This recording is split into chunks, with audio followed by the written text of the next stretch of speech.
car on the ramp. This has got to come off first. Go on then. Parts list. We need headlamp, both of the front wings, lower bumper. No, that's had it. Right, so I'm going to show you the stupid bolt in there, the joys. Gonna need that. This is inside the passenger wing. We're not 100% sure where everything is really at the minute. Wing liner. Gas struts for the doors. Yep. The gas strut for the door goes actually through the wing. Needs a rim. That's damaged there. What could you see in that direction which definitely shouldn't be on the car? Volvo. Bottom under tray.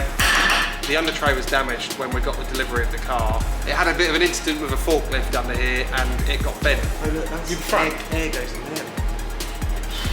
Plate airbox assembly.